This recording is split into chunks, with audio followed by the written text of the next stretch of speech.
നമസ്കാരം, മാസ്റ്ററിംഗ് എഡ്യൂടെക്കിലേക്ക് എല്ലാവർക്കും സ്വാഗതം. അപ്പോൾ നമ്മൾ ഇന്ന് മുതൽ ഹൈക്കോർട്ട് കമ്പ്യൂട്ടർ അസിസ്റ്റന്റ് എക്സാമിന് വേണ്ടിയിട്ടുള്ള ക്ലാസ്സുകൾ സ്റ്റാർട്ട് ചെയ്യുകയാണ്. അപ്പോൾ നമ്മൾ ബേസിക് മുതലുള്ള കാര്യങ്ങളാണ് പഠിക്കാൻ പോകുന്നത്. അപ്പോൾ ഈ ഒരു എക്സാമിന് വേണ്ടിയിട്ട് മാത്രമല്ല, ഇനി നമുക്ക് വരാൻ പോകുന്ന ടൈപ്പിസ്റ്റ് എക്സാമുകൾക്ക് എല്ലാം പ്രയോജനപ്പെടുന്ന രീതിയിലുള്ള ക്ലാസ്സുകളാണ് നമ്മൾ ഉൾക്കൊള്ളിച്ചിരിക്കുന്നത്. അതുപോലെ തന്നെ തുടക്കക്കാർക്കും അതുപോലെ തന്നെ പഠിച്ചിട്ടുള്ള നല്ല കണക്ക് അറിയാവുന്ന ആൾക്കാർക്കും എല്ലാം ഉപകാരപ്പെടുന്ന രീതിയിലുള്ള എല്ലാ ടോപ്പിക്കുകളും ഉൾപ്പെടുത്തിക്കൊണ്ടുള്ള ഒരു ക്ലാസ്സുകളായിരിക്കും. അപ്പൊ നല്ല രീതിയിൽ ഫോളോ ചെയ്യുക. അതുപോലെ തന്നെ നമ്മുടെ ക്ലാസ്സുകളുടെ PDF നോട്ട്സ് നമ്മുടെ മാസ്റ്ററിംഗ് എഡ്യൂടെക്കിന്റെ ടെലഗ്രാം ചാനലിൽ അവൈലബിൾ ആണ്. നേരത്തെ നമ്മൾ ഒരാഴ്ച കഴിഞ്ഞിട്ടോ അല്ലെങ്കിൽ ഓരോ ടോപ്പിക്കുകൾ കഴിഞ്ഞിട്ടായിരുന്നു ക്ലാസ്സുകൾ PDF നോട്ട്സ് നമ്മുടെ ഗ്രൂപ്പിൽ ഇട്ടിട്ടുള്ളത്. പക്ഷെ ഇനി മുതൽ നിങ്ങൾക്ക് ഓരോ ക്ലാസ്സുകൾ കഴിയുമ്പോഴും ആ ക്ലാസ്സിന്റെ PDF നോട്ട്സ് നമ്മുടെ ടെലഗ്രാം ചാനലിൽ അവൈലബിൾ ആയിരിക്കും. അപ്പൊ PDF നോട്ട്സ് വേണ്ടവർ ടെലഗ്രാം ചാനലിൽ ജോയിൻ ചെയ്യുക. അപ്പൊ നമുക്ക് കൂടുതൽ സമയം കളയാതെ ക്ലാസ്സുകളിലേക്ക് പോകാം. അപ്പോൾ ആദ്യമേ നമ്മൾ കമ്പ്യൂട്ടറിന്റെ ബേസിക് ആണ് നോക്കുന്നത്. Basic of computer. കമ്പ്യൂട്ടർ എന്ന് പറഞ്ഞാൽ എന്താണ്?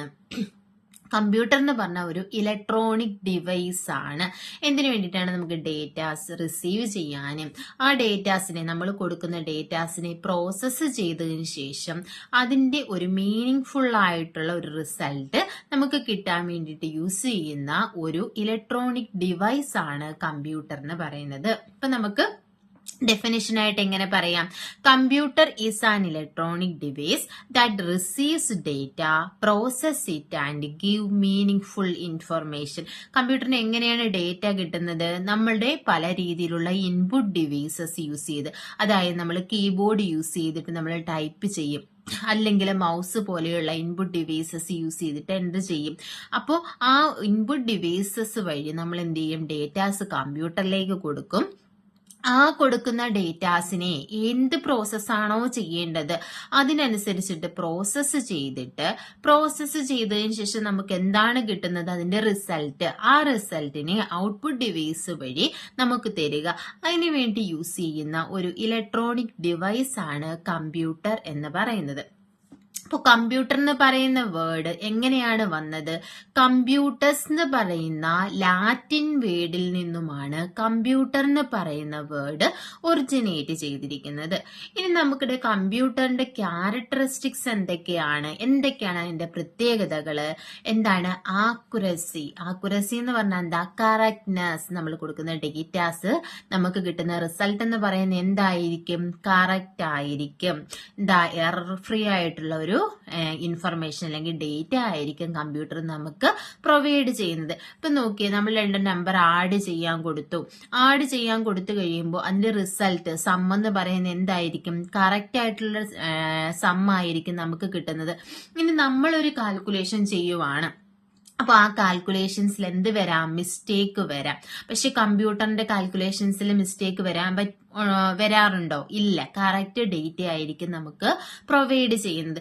നമ്മൾ കൊടുക്കുന്ന ഇൻപുട്ടിൽ എന്തെങ്കിലും മിസ്റ്റേക്ക് ഉണ്ടെങ്കിൽ മാത്രമേ എന്ത് ചെയ്യത്തുള്ളൂ? അതിന്റെ റിസൾട്ടിൽ മിസ്റ്റേക്ക് വരാനുള്ള സാധ്യതയുള്ളൂ. ഇനി അടുത്ത രണ്ടാമത്തെ ക്യാരക്ടറിസ്റ്റിക്സ് എന്ന് പറയുന്നത് എന്താണ്? സ്പീഡാണ്. വളരെ സ്പീഡിൽ ഡേറ്റ പ്രോസസ്സ് ചെയ്യാനുള്ള കഴിവ് ആർക്കുണ്ട്? കമ്പ്യൂട്ടറിനുണ്ട്. നമ്മളൊരു പ്രോസസ്സ് ചെയ്യുന്നതിനെക്കാട്ടിലും കൂടുതൽ സ്പീഡിൽ നമ്മളൊരു കാൽക്കുലേഷൻ ചെയ്യുന്നു, ആ കാൽക്കുലേഷൻ ചെയ്യുന്നതിനെക്കാട്ടിലും സ്പീഡിൽ ആര് ചെയ്യും? കമ്പ്യൂട്ടർ ചെയ്യും. ഇനി അടുത്ത പ്രത്യേകത എന്ന് പറഞ്ഞാൽ എന്താണ്? വേഴ്സറ്റൈലിറ്റി എന്ന് പറഞ്ഞാല് ഒന്നിലധികം കാര്യങ്ങൾ ഒരേ സമയം ചെയ്യാനുള്ള കഴിവ് ആർക്കുണ്ട്? കമ്പ്യൂട്ടറിനുണ്ട്. ആ പ്രത്യേകതയാണ് വേഴ്സറ്റൈലിറ്റി എന്ന് പറയുന്നത്.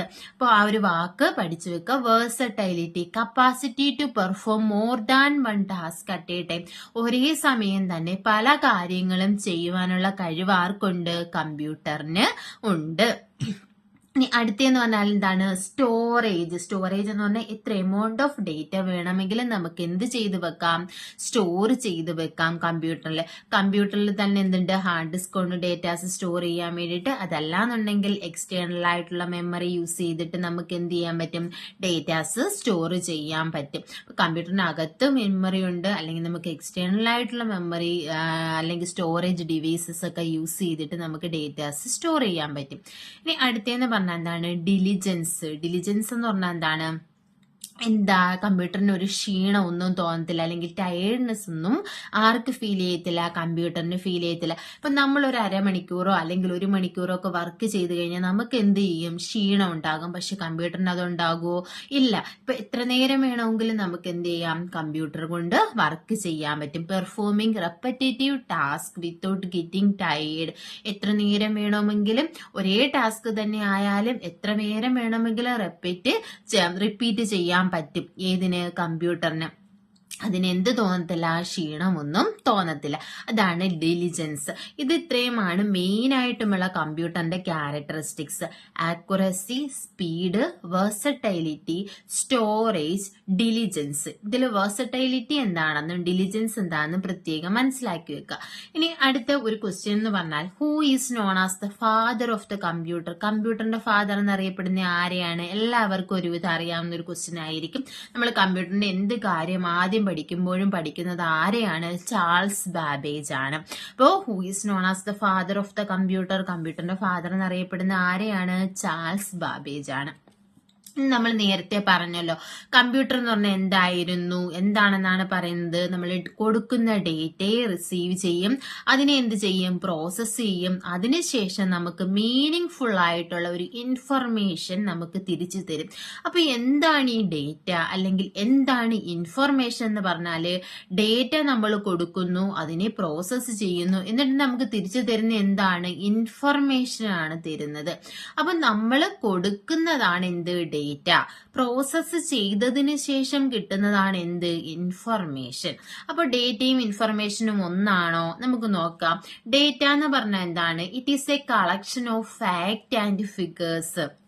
കുറച്ച് ഫാക്ട്സ് അല്ലെങ്കിൽ ഫിഗേഴ്സിന്റെ ഒക്കെ കളക്ഷനെയാണ് എന്തെന്ന് പറയുന്നത്, ഡേറ്റ എന്ന് പറയുന്നത്. ഡേറ്റ എന്ന് പറഞ്ഞാൽ എന്താ, റോ മെറ്റീരിയൽസ് ആണെന്ന് പറയാം നമുക്ക്. ഡേറ്റ എന്ന് പറഞ്ഞാൽ റോ മെറ്റീരിയൽസ് ആണ്, അല്ലെങ്കിൽ collection of fact and figures ആണ് ഡേറ്റ എന്ന് പറയുന്നത്. പക്ഷെ ഇൻഫർമേഷൻ എന്ന് പറഞ്ഞാൽ എന്താ, പ്രോസസ്ഡ് ഡേറ്റ.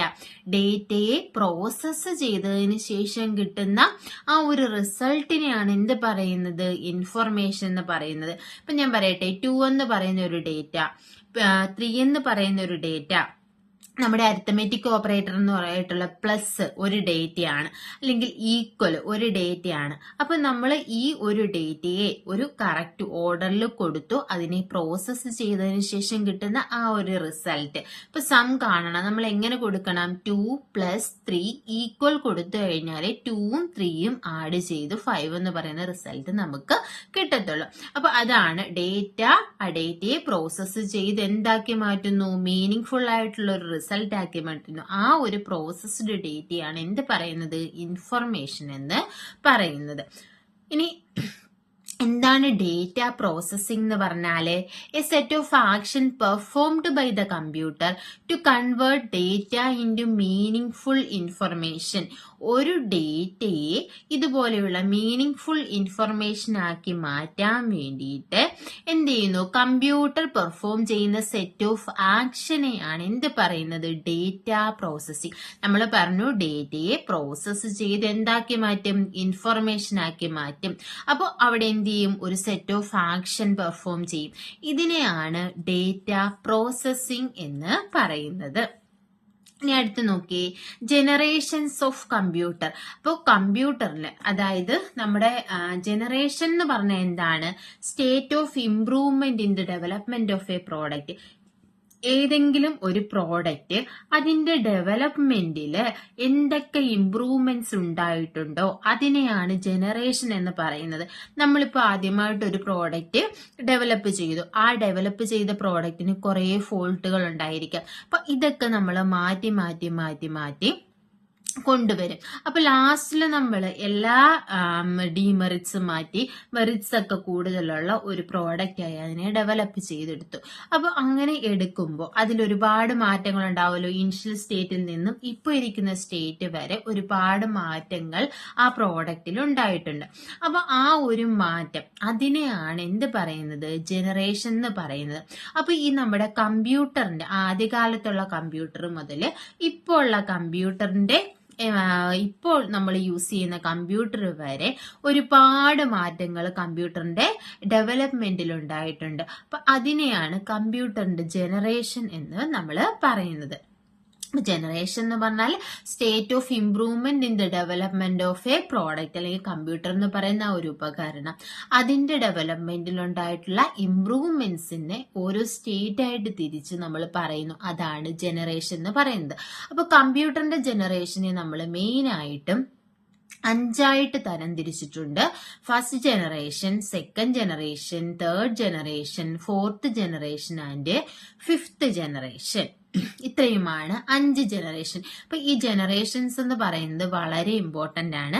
അതിന്റെ പീരീഡ്സ്, ഓരോ ജനറേഷനിലും യൂസ് ചെയ്തിട്ടുള്ള ഡിവൈസസ് ഏതൊക്കെയാണ്, ഓരോ ജനറേഷനിലും യൂസ് ചെയ്തിട്ടുള്ള കമ്പ്യൂട്ടേഴ്സ് ഏതൊക്കെയാണ്, എക്സാമ്പിൾ ഏതൊക്കെയാണ്, ഇതെല്ലാം ഇമ്പോർട്ടന്റ് ആണ്. അപ്പം മെയിൻ ആയിട്ടും ഡിവൈസസ് ഏതാന്നുള്ളത് വളരെ വളരെ ഇമ്പോർട്ടന്റ് ആണ്. ഒരുപാട് എക്സാമുകൾക്ക് തിരിച്ചു മറിച്ചും ചോദിച്ചിട്ടുള്ളതാണ്. അപ്പൊ അതെന്തായാലും പഠിച്ചു വെക്കുക. ഇനി ഫസ്റ്റ് ജനറേഷൻ, ഒന്നാമത്തെ ജനറേഷൻ എന്ന് പറയുന്നത് 1940 മുതൽ 56 വരെയായിരുന്നു ഫസ്റ്റ് ജനറേഷൻ.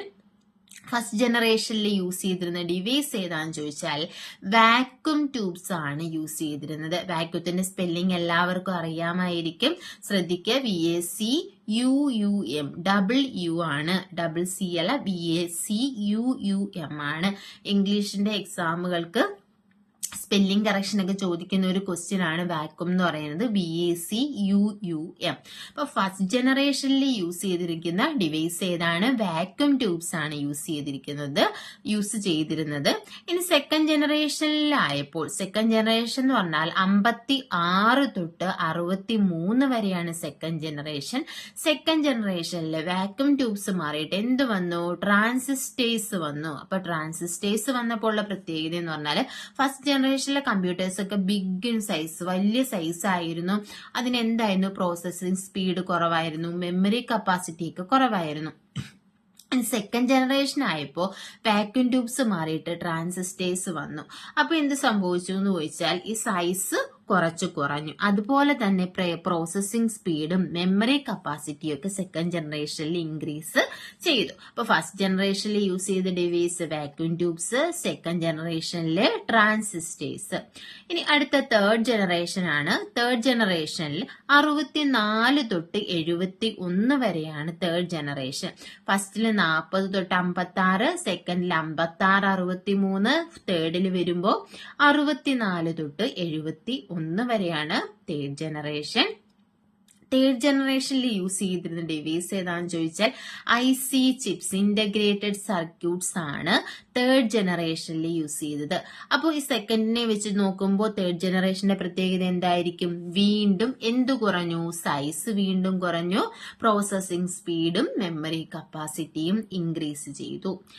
ഇനി അടുത്ത തേർഡ് ജനറേഷന് ശേഷം ഏതാണ്? ഫോർത്ത് ജനറേഷൻ ആണ്. 1971 മുതൽ പ്രസന്റ് ഇപ്പോഴും നമ്മൾ ഏത് യൂസ് ചെയ്യുന്നുണ്ട്? ഫോർത്ത് ജനറേഷൻ യൂസ് ചെയ്യുന്നുണ്ട്. ഇപ്പൊ ഫോർത്ത് ജനറേഷനിൽ യൂസ് ചെയ്തിരിക്കുന്ന ഡിവൈസ് ഏതാണെന്ന് ചോദിച്ചാൽ മൈക്രോ പ്രോസസ്സേഴ്സ് ആണ് യൂസ് ചെയ്തിരിക്കുന്നത്. അപ്പൊ ഫോർത്ത് ജനറേഷനിലെ ഡിവൈസ് ഏതാണ്? Micro processor. അപ്പൊ ഇത് യൂസ് ചെയ്തിട്ടുള്ള ടെക്നോളജിയാണ് VLSI. VLSI എന്ന് പറഞ്ഞാൽ വെരി ലാർജ് സ്കെയിൽ ഇന്റഗ്രേഷൻ. ഇതും എക്സാമിന് ചോദിക്കാം. കൂടുതലും ഡിവൈസ് ആണ് ചോദിച്ചിട്ടുള്ളത്. ഇതും അറിഞ്ഞു വെച്ചിരിക്കുക. ഫോർത്ത് ജനറേഷനിൽ യൂസ് ചെയ്തിട്ടുള്ളത് ഏതാണ്? VLSI ടെക്നോളജിയാണ്. വെരി ലാർജ് സ്കെയിൽ ഇന്റഗ്രേഷൻ ആണ് ഫോർത്ത് ജനറേഷനിൽ യൂസ് ചെയ്തിട്ടുള്ളത്. അതുപോലെ തന്നെ അടുത്തതെന്ന് പറഞ്ഞാൽ ഫിഫ്ത്ത് ജനറേഷൻ ആണ്. എപ്പോഴാണ് പീരീഡ് എന്ന് പറഞ്ഞാൽ പ്രസന്റ് ആൻഡ് ബിയോണ്ട്. ഇപ്പോഴും ഇനി അങ്ങോട്ടും ഏതാണ്? ഫിഫ്ത്ത് ജനറേഷൻ ആണ്. നമ്മൾ ഇപ്പോഴും യൂസ് ചെയ്യുന്നുണ്ട്. അതിന്റെ ഡെവലപ്മെന്റ് സ്റ്റേജ് കഴിഞ്ഞിട്ടില്ല. ഇനി അങ്ങോട്ട് യൂസ് ചെയ്തുകൊണ്ടിരിക്കുന്ന ഏതാണ്? ഫിഫ്ത്ത് ജനറേഷൻ ആണ്. അപ്പോൾ ഫിഫ്ത് ജനറേഷനിൽ യൂസ് ചെയ്തിരിക്കുന്ന ടെക്നോളജി ഏതാണെന്ന് ചോദിച്ചാൽ ULSI ആണ്. അൾട്രാ ലാർജ് സ്കെയിൽ ഇന്റഗ്രേഷൻ ആണ് ഫിഫ്ത് ജനറേഷനിൽ യൂസ് ചെയ്തിരിക്കുന്നത്. ആർട്ടിഫിഷ്യൽ ഇന്റലിജൻസ് ഏത് ജനറേഷൻ ആണെന്ന് ചോദിച്ചാൽ അത് ഫിഫ്ത് ജനറേഷൻ ആണ്. AI അല്ലെങ്കിൽ ആർട്ടിഫിഷ്യൽ ഇന്റലിജൻസ്. എന്താണ് AIയുടെ പ്രത്യേകത അല്ലെങ്കിൽ ആർട്ടിഫിഷ്യൽ ഇന്റലിജൻസിന്റെ പ്രത്യേകത എന്താണ്? ഹ്യൂമൻ ലാംഗ്വേജസിനെ ഐഡന്റിഫൈ ചെയ്യാനും അതനുസരിച്ചിട്ട് റെസ്പോണ്ട് ചെയ്യാനുമുള്ള കഴിവുള്ള ഡിവൈസസ് ഒക്കെ വന്നത് ഏത് ജനറേഷനിലാണ്? ഫിഫ്ത് ജനറേഷനിലാണ്. അതിന് എക്സാമ്പിൾ ഏതാണ്? നമ്മുടെ റോബോട്ടുകൾ അല്ലെങ്കിൽ AI ക്യാമറ അങ്ങനെയുള്ള ടെക്നോളജീസ് ഒക്കെ വന്നത് ഏതിലാണ്? ഫിഫ്ത് ജനറേഷനിലാണ് വന്നിട്ടുള്ളത്. അപ്പൊ ഫസ്റ്റ് ജനറേഷനിൽ വാക്യൂം ട്യൂബ്, സെക്കൻഡ് ജനറേഷനിൽ ട്രാൻസിസ്റ്റർ, തേർഡ് ജനറേഷനിൽ IC ചിപ്പ്, അതുപോലെ തന്നെ ഫോർത്തിലെ മൈക്രോ പ്രോസസ്സറും ഫിഫ്തിലെ ആർട്ടിഫിഷ്യൽ ഇന്റലിജൻസുമാണ് യൂസ് ചെയ്തിട്ടുള്ളത്. അപ്പം ഇത് നിങ്ങൾക്ക് പഠിച്ചു വെക്കുക. ഇത് ഓരോ ഓർഡറിൽ തന്നെ പഠിച്ചു വെക്കുക. അതായത് vacuum tube, transistor, IC chip, micro processor, artificial intelligence ഈ ഒരു ഓർഡറിൽ പഠിച്ചു വെച്ച് നമുക്ക് ഏത് ചോദിച്ചാലും എക്സാമിന് എഴുതാൻ പറ്റും. ചിലപ്പോൾ എക്സാമിന് ചോദിക്കുന്നത് തേർഡ് ജനറേഷനിൽ യൂസ് ചെയ്ത ഡിവൈസ് ഏതാണ്? IC ചിപ്പാണ്. അല്ലെങ്കിൽ സെക്കൻഡിൽ യൂസ് ചെയ്തത് ഏതാണ്? ട്രാൻസിസ്റ്റർ ആണ്. അല്ലെങ്കിൽ ആർട്ടിഫിഷ്യൽ ഇന്റലിജൻസ് യൂസ് ചെയ്തത് ഏത് ജനറേഷനിലാണ്? ഏതിലാണ്? ഫിഫ്തിലാണ്. അപ്പൊ ഈ ഒരു ഓർഡർ അറിയാമെങ്കിൽ നമുക്കിത് പഠിക്കാൻ പറ്റും. ഇനി അഥവാ നിങ്ങൾക്ക് ഇത് ഓർഡറിൽ കിട്ടുന്നില്ല എന്നുണ്ടെങ്കിൽ നിങ്ങൾ ഒരു കോഡ് വെച്ച് പഠിച്ചാൽ മതി. വാട്ടിമ. ഞാൻ ഒരു കോഡ് പറഞ്ഞു തരാം. നമുക്ക് എന്താ, നിങ്ങൾക്ക് ഒരു ഫ്രണ്ട് ഉണ്ട്, ടിമ എന്ന് പേരുള്ള ഒരു ഫ്രണ്ട് ഉണ്ട്. ആ ടിമയെ നിങ്ങൾ വിളിക്കുക വാട്ടിമ. എവിടെയെങ്കിലും വാട്ടിമ. അപ്പം ജനറേഷനെ നമ്മൾ വിളിച്ചുകൊണ്ട് പോകാം. എന്താ? വാട്ടിമ. വാ എന്ന് പറഞ്ഞാൽ എന്താണ്? വാക്യൂം ട്യൂബിന്റെ വാ. കണ്ടോ? അടുത്ത എന്താണ്? ടി. ഏതിന്റെയാണ്? ട്രാൻസിസ്റ്ററിന്റെ ടി. എന്താണ്? IC ചിപ്പിന്റെ TI. അടുത്ത എന്താണ്? മൈക്രോ പ്രോസസറുടെ M. ആർട്ടിഫിഷ്യൽ ഇന്റലിജൻസിന്റെ A. അതാണ് വാട്ടിമ. വാട്ടിമ എന്ന് പറയുമ്പോൾ vacuum tube, T transistor, IC chip, M microprocessor, A artificial intelligence. ഇനി ലാസ്റ്റ് 2 ജനറേഷനിലാണ് നമ്മൾ ഏതൊക്കെ ടെക്നോളജി യൂസ് ചെയ്തത്? VLSI and ULSI. ഫോർത്തില് VLSI എന്ന് പറഞ്ഞാൽ വെരി ലാർജ് സ്കെയിൽ ഇന്റഗ്രേഷനും ULSI എന്ന് പറഞ്ഞാൽ അൾട്രാ ലാർജ് സ്കെയിൽ ഇന്റഗ്രേഷനുമാണ്. ഇനി അടുത്ത് നമുക്ക് ഫസ്റ്റ് ജനറേഷന്റെ എക്സാമ്പിൾ നോക്കാം. ഇത് നമ്മൾ പഠിക്കേണ്ട ഇമ്പോർട്ടന്റ് ആണ്. ഫുൾ ഫോം എഴുതാൻ ചോദിക്കും. അപ്പോൾ ഫസ്റ്റ് ജനറേഷനിൽ യൂസ് ചെയ്തിട്ടുള്ള ഏതൊക്കെ കമ്പ്യൂട്ടേഴ്സ് ആണ് അല്ലെങ്കിൽ അതിന്റെ ഫസ്റ്റ് ജനറേഷൻ ഡിവൈസസിന്റെ എക്സാമ്പിൾ ഏതൊക്കെയാണെന്ന് നോക്കാം. ഒന്ന് ENIAC. ENIAC എന്ന് പറഞ്ഞാൽ electronic numerical integrator and computer.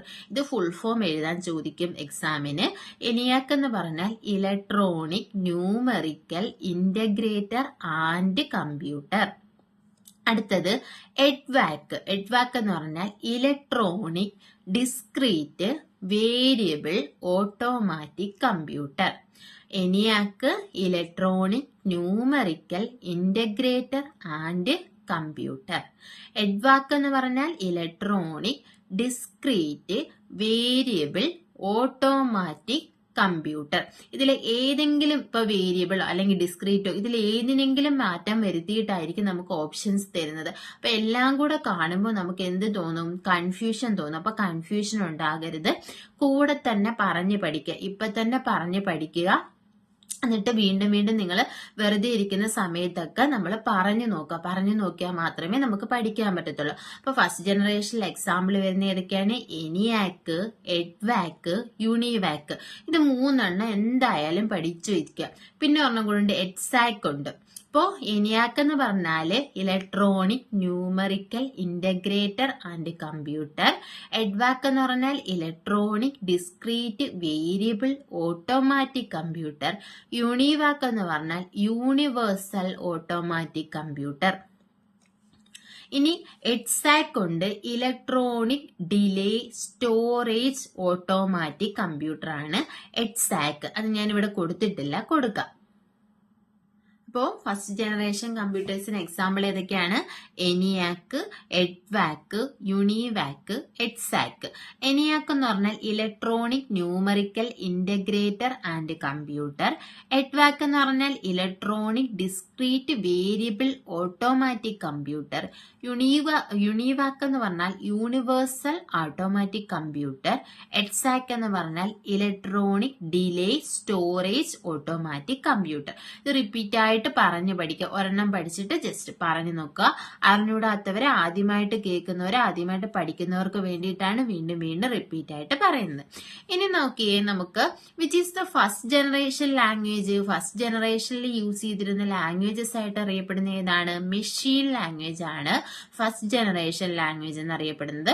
അപ്പൊ മെഷീൻ ലാംഗ്വേജ് എന്ന് പറഞ്ഞാൽ എന്താ? പേരിൽ തന്നെയുണ്ട്, മെഷീന് മനസ്സിലാകുന്ന ലാംഗ്വേജ് അല്ലെങ്കിൽ കമ്പ്യൂട്ടറിന് മനസ്സിലാകുന്ന ലാംഗ്വേജ് ആണ് മെഷീൻ ലാംഗ്വേജ് എന്ന് പറയുന്നത്. അപ്പം മെഷീൻ ലാംഗ്വേജും കമ്പ്യൂട്ടറിന്റെ ലാംഗ്വേജസ് ഏതൊക്കെയാണ്, എത്ര ടൈപ്പ് ഉണ്ട്, ഇതിനെ പറ്റിയെല്ലാം നമുക്ക് ഡീറ്റെയിൽഡ് ആയിട്ട് പഠിക്കാം. അന്നേരം മെഷീൻ ലാംഗ്വേജിനെ പറ്റി പറയാം. ഇപ്പൊ അറിഞ്ഞിരിക്കുക, ഫസ്റ്റ് ജനറേഷനിൽ യൂസ് ചെയ്തിട്ടുള്ള ലാംഗ്വേജ് ഏതാണെന്ന് ചോദിച്ചാൽ അത് മെഷീൻ ലാംഗ്വേജ് ആണ്. ഫസ്റ്റ് ജനറേഷനിൽ യൂസ് ചെയ്തിരിക്കുന്ന ഡിവൈസ് വാക്യൂം ട്യൂബ്, സെക്കൻഡ് ജനറേഷനിൽ ട്രാൻസിസ്റ്റർ, തേർഡിൽ IC ചിപ്പ്, ഫോർത്തിൽ മൈക്രോ പ്രോസസർ ടെക്നോളജി VLSI, ഫോർത്തിൽ, ഫിഫ്ത്തിൽ ാണെന്നുണ്ടെങ്കിൽ ആർട്ടിഫിഷ്യൽ ഇന്റലിജൻസ് അല്ലെങ്കിൽ ULSI. VLSI എന്ന് പറഞ്ഞാൽ very large scale integration, ULSI എന്ന് പറഞ്ഞാൽ അൾട്രാ ലാർജ് സ്കെയിൽ ഇന്റഗ്രേഷൻ. ഇനി നമുക്ക് അടുത്തൊരു ടോപ്പിക് കൂടെ നോക്കാം. അടുത്തെന്ന് പറഞ്ഞാൽ ടൈപ്സ് ഓഫ് കമ്പ്യൂട്ടർ. കമ്പ്യൂട്ടറിന്റെ ടൈപ്സ്, എത്ര ടൈപ്പ് കമ്പ്യൂട്ടേഴ്സ് ഉണ്ട്? മെയിൻ ആയിട്ടും 5 ടൈപ്പ് കമ്പ്യൂട്ടേഴ്സ് ആണ് നമ്മൾ പഠിക്കാൻ പോകുന്നത്. ഒന്നാമത്തേന്ന് പറഞ്ഞാൽ സൂപ്പർ കമ്പ്യൂട്ടർ ആണ്. എല്ലാവരും കേട്ടിട്ടുണ്ടായിരിക്കും സൂപ്പർ കമ്പ്യൂട്ടറിനെ പറ്റി. സൂപ്പർ കമ്പ്യൂട്ടർ എന്ന് പറഞ്ഞാൽ എന്താണ്? നമ്മൾ വെതർ ഫോർകാസ്റ്റിംഗ് അല്ലെങ്കിൽ കോംപ്ലക്സ് കാൽക്കുലേഷൻസ് ഒക്കെ ചെയ്യാൻ വേണ്ടി യൂസ് ചെയ്യുന്ന ലാർജ് കമ്പ്യൂട്ടേഴ്സിനെയാണ് എന്ത് പറയുന്നത്? സൂപ്പർ കമ്പ്യൂട്ടേഴ്സ് എന്ന് പറയുന്നത്. അപ്പൊ എന്തിനു വേണ്ടിയിട്ടാണ്? കോംപ്ലക്സ് കാൽക്കുലേഷൻസ്, വെതർ ഫോർകാസ്റ്റിംഗിനൊക്കെ വേണ്ടിയിട്ട് യൂസ് ചെയ്യുന്ന കമ്പ്യൂട്ടർ ആണ് സൂപ്പർ കമ്പ്യൂട്ടർ എന്ന് പറയുന്നത്. ഇപ്പൊ ഈ സൂപ്പർ കമ്പ്യൂട്ടേഴ്സിന്റെ പ്രോസസ്സിംഗ് സ്പീഡ് മെഷർ ചെയ്യുന്ന എന്തിലാന്ന് ചോദിച്ചാൽ ഫ്ലോപ്സിലാണ്. ഫ്ലോപ്സ് എന്ന് പറഞ്ഞാൽ floating point operations per second ആണ് ഫ്ലോപ്സ്. അപ്പം സൂപ്പർ കമ്പ്യൂട്ടേഴ്സിന്റെ സ്പീഡ് മെഷർ ചെയ്യുന്ന യൂണിറ്റ് ആണ് ഫ്ലോപ്സ്. FLOPS. ഫ്ലോപ്സ് എന്ന് പറഞ്ഞാൽ floating point operations per second ആണ്. എന്തിനു വേണ്ടി സൂപ്പർ കമ്പ്യൂട്ടർ യൂസ് ചെയ്യുന്നത്? വെതർ ഫോർകാസ്റ്റിംഗിന് വേണ്ടി യൂസ് ചെയ്യുന്ന കമ്പ്യൂട്ടർ ഏതാണെന്ന് ചോദിച്ചാൽ ഏതാണ്? സൂപ്പർ കമ്പ്യൂട്ടർ ആണ്. സൂപ്പർ കമ്പ്യൂട്ടറിന്റെ പ്രോസസ്സിംഗ് സ്പീഡ് മെഷർ ചെയ്യുന്നത് എങ്ങനെയാണ്? ഫ്ലോപ്സിലാണ്. ഫ്ലോപ്സിന്റെ ഫുൾ ഫോം എന്താണ്? Floating point operations per second ആണ്. ഇനി നോക്കി, ഫസ്റ്റ് സൂപ്പർ കമ്പ്യൂട്ടർ ഏതാണ്? ഫസ്റ്റ് സൂപ്പർ കമ്പ്യൂട്ടർ എന്ന് പറയുന്നത് CDC 6600 ആണ് ആദ്യത്തെ സൂപ്പർ കമ്പ്യൂട്ടർ. നമ്മുടെ ഇന്ത്യയുടെ ആദ്യത്തെ സൂപ്പർ കമ്പ്യൂട്ടർ എന്ന് പറയുന്നത് ഏതാണ്? പരം 8000 ആണ് ഇന്ത്യയുടെ ആദ്യത്തെ സൂപ്പർ കമ്പ്യൂട്ടർ. അപ്പൊ നമ്മുടെ ഈ പരം സീരീസിലുള്ള സൂപ്പർ കമ്പ്യൂട്ടേഴ്സ് ഒക്കെ ഡെവലപ്പ് ചെയ്ത് ആരാന്ന് ചോദിച്ചാൽ CDAC ആണ്. പൂനെയിലുള്ള CDACിലാണ് ഈ പരം സീരീസിലുള്ള സൂപ്പർ കമ്പ്യൂട്ടേഴ്സ് ഒക്കെ ഡെവലപ്പ് ചെയ്തത്. അപ്പോ നമ്മുടെ CDACിന്റെ ഫസ്റ്റ് ഡയറക്ടർ ആരാണെന്ന് അറിയാമോ? ഡോക്ടർ വിജയ് P ഫട്കർ ആണ് CDACിന്റെ എന്താണ് ഫസ്റ്റ് ഡയറക്ടർ. അപ്പോൾ ഈ പരം സീരീസിലുള്ള സൂപ്പർ കമ്പ്യൂട്ടേഴ്സ് ഒക്കെ ഡെവലപ്പ് ചെയ്തത് എവിടെയാണ്? CDACിലാണ്. ഇന്ത്യയുടെ ആദ്യത്തെ സൂപ്പർ കമ്പ്യൂട്ടർ ഏതാണെന്ന് ചോദിച്ചാൽ പരം 8000 ആണ്. ഫസ്റ്റ് സൂപ്പർ കമ്പ്യൂട്ടർ ഏതാണെന്ന് ചോദിച്ചാൽ CDC 6600 ആണ്. ഇനി super computer developed by BARC. BARC എല്ലാവരും കേട്ടിട്ടുണ്ടായിരിക്കുമല്ലോ. എന്താണ് BARC? Bhabha atomic research centre. അപ്പൊ ബാർക്ക് ഡെവലപ്പ് ചെയ്ത സൂപ്പർ കമ്പ്യൂട്ടർ ഏതാണെന്ന് ചോദിച്ചാൽ അത് അനുപം ആണ്. നമ്മുടെ ISRO ഇല്ലേ, ISRO ഡെവലപ്പ് ചെയ്ത സൂപ്പർ കമ്പ്യൂട്ടർ ഏതാണെന്ന് ചോദിച്ചാൽ ഏതാണ്? സാഗ 220 ആണ് ISRO ഡെവലപ്പ് ചെയ്ത സൂപ്പർ കമ്പ്യൂട്ടർ. എന്നാണ്? 2011 ഡെവലപ്പ് ചെയ്തത്. അപ്പൊ സൂപ്പർ കമ്പ്യൂട്ടർ എന്ന് പറഞ്ഞാൽ എന്താണ്? കോംപ്ലക്സ് കാൽക്കുലേഷൻസ് അല്ലെങ്കിൽ നമ്മുടെ വെതർ ഫോർകാസ്റ്റിങ്ങിന് ഒക്കെ വേണ്ടിയിട്ട് യൂസ് ചെയ്യുന്ന കമ്പ്യൂട്ടേഴ്സിനെയാണ് എന്ത് പറയുന്നത്? സൂപ്പർ കമ്പ്യൂട്ടർ എന്ന് പറയുന്നത്. അപ്പൊ ഫസ്റ്റ് സൂപ്പർ കമ്പ്യൂട്ടർ എന്ന് പറയുന്നത് CDC 6600 ആണ്. ഇന്ത്യയുടെ ആദ്യത്തെ സൂപ്പർ കമ്പ്യൂട്ടർ എന്ന് പറയുന്നത് പരം 8000 ആണ്. പരം സീരീസിലുള്ള സൂപ്പർ കമ്പ്യൂട്ടേഴ്സ് ഡെവലപ്പ് ചെയ്തത് CDAC ആണ്. അപ്പം അത് ഓർത്തിരിക്കുക. ഇനി ബാബ അറ്റോമിക് റിസർച്ച് സെന്റർ ഡെവലപ്പ് ചെയ്ത സൂപ്പർ കമ്പ്യൂട്ടർ ഏതാന്ന് ചോദിച്ചാൽ അത് അനുപം ആണ്. ISRO ഡെവലപ്പ് ചെയ്ത സൂപ്പർ കമ്പ്യൂട്ടർ ഏതാന്ന് ചോദിച്ചാൽ അത് സാഗ 220 ആണ്. ഇനി രണ്ടാമത്തെ ടൈപ്പ് കമ്പ്യൂട്ടർ ഏതാന്ന് ചോദിച്ചാൽ അത് മെയിൻ ഫ്രെയിം കമ്പ്യൂട്ടേഴ്സ് ആണ്. അതായത് നമ്മുടെ റിസർച്ച് ഇൻസ്റ്റിറ്റ്യൂഷൻസിലും ബാങ്കിലും ഒക്കെ യൂസ് ചെയ്യുന്ന കമ്പ്യൂട്ടേഴ്സ് ആണ് എന്ന് പറയുന്നത് മെയിൻ ഫ്രെയിം കമ്പ്യൂട്ടേഴ്സ് എന്ന് പറയുന്നത്. ഇതിന്റെ പ്രത്യേകത എന്താണ്? ബിഗ് ഇൻ സൈസ് ആണ്. അതുപോലെ തന്നെ ലാർജ് എമൗണ്ട് ഓഫ് ഡേറ്റാസിനെയൊക്കെ ഹാൻഡിൽ ചെയ്യാൻ പറ്റുന്ന ടൈപ്പ് ഓഫ് കമ്പ്യൂട്ടേഴ്സ് ആണ് ഇത് മെയിൻ ഫ്രെയിം കമ്പ്യൂട്ടേഴ്സ് എന്ന് പറയുന്നത്. എവിടെയാണ് യൂസ് ചെയ്യുന്നത്? ബാങ്കില്, റിസർച്ച് ഇൻസ്റ്റിറ്റ്യൂഷനിലൊക്കെയാണ് യൂസ് ചെയ്യുന്നത്. ഇനി അടുത്ത മിനി കമ്പ്യൂട്ടേഴ്സ് ആണ്. മിനി കമ്പ്യൂട്ടർ എന്ന് പറഞ്ഞാൽ ഇതൊരു മൾട്ടി യൂസർ സിസ്റ്റം എന്ന് പറയാം. നമ്മുടെ മിനി കമ്പ്യൂട്ടേഴ്സിനെ പറയുന്ന മറ്റൊരു പേരെന്താണ്? Multi user system. അതായത് ഒന്നിലധികം ആൾക്കാർക്ക് അറ്റ് എ ടൈം വർക്ക് ചെയ്യാൻ പറ്റുന്ന ഒരു സിസ്റ്റം അല്ലെങ്കിൽ കമ്പ്യൂട്ടറാണ് ഏതെന്ന് പറയുന്നത്? മിനി കമ്പ്യൂട്ടർ എന്ന് പറയുന്നത്. ഇതെന്തിനു വേണ്ടിയിട്ടാണ്? നമ്മുടെ സയന്റിഫിക് പർപ്പസിന് വേണ്ടിയിട്ട് അല്ലെങ്കിൽ സ്മോൾ ബിസിനസ് എസ്റ്റാബ്ലിഷ്മെന്റിന് വേണ്ടിയിട്ടൊക്കെ യൂസ് ചെയ്യുന്ന കമ്പ്യൂട്ടേഴ്സ് ആണ് മിനി കമ്പ്യൂട്ടർ എന്ന് പറയുന്നത്. പിന്നെ അടുത്തതെന്ന് പറഞ്ഞാൽ മൈക്രോ കമ്പ്യൂട്ടർ ആണ്. എന്താണ്? നമ്മുടെ പേഴ്സണൽ യൂസിന് വേണ്ടിയിട്ടൊക്കെ നമ്മൾ യൂസ് ചെയ്യുന്ന കമ്പ്യൂട്ടേഴ്സ് ആണ് മൈക്രോ കമ്പ്യൂട്ടേഴ്സ് എന്ന് പറയുന്നത്. ആദ്യത്തെ പോർട്ടബിൾ ആയിട്ടുള്ള മൈക്രോ കമ്പ്യൂട്ടർ എന്ന് പറയുന്നത് ഒസ്ബോൺ 1 ആണ്. ഇത് നമ്മുടെ പോർട്ടബിൾ ആയിട്ടുള്ള ആദ്യം മൈക്രോ കമ്പ്യൂട്ടർ, ഫസ്റ്റ് പോർട്ടബിൾ ആയിട്ടുള്ള മൈക്രോ കമ്പ്യൂട്ടർ എന്ന് പറയുന്നത് ഒസ്ബോൺ 1 ആണ്. ഇനി അഞ്ചാമത്തെ എന്ന് പറഞ്ഞാൽ പോർട്ടബിൾ കമ്പ്യൂട്ടേഴ്സ് ആണ്. പോർട്ടബിൾ എന്ന് പറഞ്ഞാൽ എന്താണ്? ഒരിടത്ത് നിന്നും മറ്റൊരിടത്തേക്ക് നമുക്ക് മൂവ് ചെയ്യിക്കാൻ പറ്റുന്നതിനെയാണ് നമ്മൾ എന്ത് പറയുന്നത്? പോർട്ടബിൾ എന്ന് പറയുന്നത്. അപ്പോ carried from one place to another, ഒരിടത്ത് നിന്നും മറ്റൊരിടത്തേക്ക് നമുക്ക് എന്ത് ചെയ്ത് കൊണ്ടുപോകാം? മൂവ് ചെയ്ത് കൊണ്ടുപോകാം. അങ്ങനെയുള്ളതാണ് പോർട്ടബിൾ കമ്പ്യൂട്ടേഴ്സ്. പോർട്ടബിൾ കമ്പ്യൂട്ടറിന്റെ എക്സാമ്പിൾ ഏതൊക്കെയാണ്? ലാപ്ടോപ്പ്, നോട്ട്ബുക്ക്, PDA എന്ന് പറഞ്ഞാൽ പേഴ്സണൽ ഡിജിറ്റൽ അസിസ്റ്റന്റ്. ഇതാണ് PDA. ഇതൊക്കെയാണ് എന്ത്? പോർട്ടബിൾ കമ്പ്യൂട്ടേഴ്സ് എന്ന് പറയുന്നത്. ലാപ്ടോപ്പ് നമുക്കറിയാമല്ലോ, ലാപ്ടോപ്പ്, നോട്ട്ബുക്ക് ഒക്കെ എന്ത് ചെയ്യാം? നമുക്ക് പോർട്ടബിൾ ആണ്. ഒരിടത്ത് നിന്ന് മറ്റൊരിടത്തേക്ക് ഈസി ആയിട്ട് നമുക്ക് എന്ത് ചെയ്യാൻ പറ്റും? ക്യാരി ചെയ്യാൻ പറ്റും. അപ്പോൾ carried from one place to another, നമുക്ക് മൂവ് ചെയ്യിക്കാൻ പറ്റുന്ന, കൊണ്ടുപോകാൻ പറ്റുന്ന കമ്പ്യൂട്ടേഴ്സ് ആണ് ഇത് പോർട്ടബിൾ കമ്പ്യൂട്ടേഴ്സ് എന്ന് പറയുന്നത്. അപ്പോൾ പോർട്ടബിൾ കമ്പ്യൂട്ടറിന്റെ എക്സാമ്പിൾ ഏതൊക്കെയാണ്? ലാപ്ടോപ്പ്, നോട്ട്ബുക്ക്, PDA ഓർത്തിരിക്കുക, പേഴ്സണൽ ഡിജിറ്റൽ അസിസ്റ്റന്റ്. അപ്പം എന്താണ്? നമുക്കിപ്പം ഓപ്ഷൻ തന്നിട്ട് PDA is A portable computer അല്ലെങ്കിൽ പോർട്ടബിൾ കമ്പ്യൂട്ടറിന്റെ എക്സാമ്പിൾ അല്ലാത്തത് ഏത് എന്നൊക്കെ തന്നിട്ട് ഓപ്ഷനിൽ നമുക്കിപ്പോൾ വേറെ ഒന്ന് രണ്ടെണ്ണം തന്ന് PDA തരും. അല്ലെങ്കിൽ പോർട്ടബിൾ കമ്പ്യൂട്ടർ ഏത് എടുക്കുക, എക്സാമ്പിൾ ഏത്, അതിൽ PDA കാണും. PDA എന്താണെന്ന് അറിഞ്ഞാലേ നമുക്ക് എന്ത് ചെയ്യാൻ പറ്റത്തുള്ളൂ? ആൻസർ എഴുതാൻ പറ്റത്തുള്ളൂ. PDA എന്ന് പറഞ്ഞാൽ പേഴ്സണൽ ഡിജിറ്റൽ അസിസ്റ്റന്റ്. എന്താണ്? പോർട്ടബിൾ കമ്പ്യൂട്ടർ ആണ്. അപ്പം മെയിൻ ആയിട്ടുള്ള ടൈപ്സ് ഓഫ് കമ്പ്യൂട്ടർ ഏതൊക്കെയാണ് വരുന്നത്? സൂപ്പർ കമ്പ്യൂട്ടർ ഉണ്ട്, മെയിൻ ഫ്രെയിം കമ്പ്യൂട്ടർ ഉണ്ട്, മിനി കമ്പ്യൂട്ടർ ഉണ്ട്, മൈക്രോ കമ്പ്യൂട്ടർ ഉണ്ട്, അതുപോലെ തന്നെ പോർട്ടബിൾ കമ്പ്യൂട്ടേഴ്സ് ഉണ്ട്. അപ്പോൾ ഇന്നത്തെ ക്ലാസ്സിൽ നമ്മൾ ബേസിക് ആയിട്ടുള്ള കാര്യങ്ങളാണ് പറഞ്ഞത്. ഏറ്റവും ഇമ്പോർട്ടന്റ് ആണ് ജനറേഷൻസും ഏതൊക്കെ ഡിവൈസസ് ആണ് ഈ ജനറേഷൻസിൽ യൂസ് ചെയ്തിട്ടുള്ളത്, അതുപോലെ തന്നെ ENIAC, EDSAC, EDVAC, UNIVAC, ഇതിന്റെയൊക്കെ ഫുൾ ഫോം ഒക്കെ ഒരുപാട് തവണ എക്സാമിന് ചോദിച്ചിട്ടുണ്ട്. ഫസ്റ്റ് ജനറേഷൻ ലാംഗ്വേജ് ഏതാണ്? മെഷീൻ ലാംഗ്വേജ് ആണ്. ULSI എന്ന് പറഞ്ഞാൽ അൾട്രാ ലാർജ് സ്കെയിൽ ഇന്റഗ്രേഷനും VLSI എന്ന് പറഞ്ഞാൽ വെരി ലാർജ് സ്കെയിൽ ഇന്റഗ്രേഷനുമാണ്. അപ്പോൾ ഇത്രയുമാണ് നമ്മൾ ഇന്നത്തെ ക്ലാസ്സിൽ ഡിസ്കസ് ചെയ്യുന്നത്. ഇനി സൂപ്പർ കമ്പ്യൂട്ടറിന്റെ സ്പീഡ് മെഷർ ചെയ്യുന്ന എന്തിലാണ്? ഫ്ലോപ്സിലാണ്, floating point operations per second ആണ്. ഫസ്റ്റ് സൂപ്പർ കമ്പ്യൂട്ടർ എന്ന് പറയുന്നത് ഏതാണ്? CDC 6600 ആണ്. ഇന്ത്യയുടെ ആദ്യത്തെ സൂപ്പർ കമ്പ്യൂട്ടർ എന്ന് പറഞ്ഞാൽ പരം 8000 ആണ്. ഇനി ബാർക്ക് ഡെവലപ്പ് ചെയ്യുകയാണെങ്കിൽ അനുപം, അതുപോലെ തന്നെ ISRO ഡെവലപ്പ് ചെയ്യുകയാണെങ്കിൽ സാഗ 220 അപ്പം ഈ പേരുകളെല്ലാം നല്ല രീതിയിൽ പഠിച്ചു വെക്കുക, റിപ്പീറ്റ് ആയിട്ട് ക്ലാസ്സുകൾ കേട്ട് വെക്കുക. ഇനി PDF നോട്ട്സ് അവൈലബിൾ ആണ് നിങ്ങൾക്ക്. മാസ്റ്ററിംഗ് എഡ്യൂടെക്കിന്റെ ടെലഗ്രാം ചാനലിൽ ജോയിൻ ചെയ്യുക. അപ്പോൾ ടെലഗ്രാം ചാനലിന്റെ ജോയിൻ നമ്മുടെ യൂട്യൂബിന്റെ തന്നെ ഡിസ്ക്രിപ്ഷനിൽ കൊടുത്തിട്ടുണ്ട്. അതുപോലെ തന്നെ നമ്മുടെ ക്ലാസ്സിന്റെ ഡിസ്ക്രിപ്ഷനിൽ ഞാൻ ആഡ് ചെയ്തേക്കാം.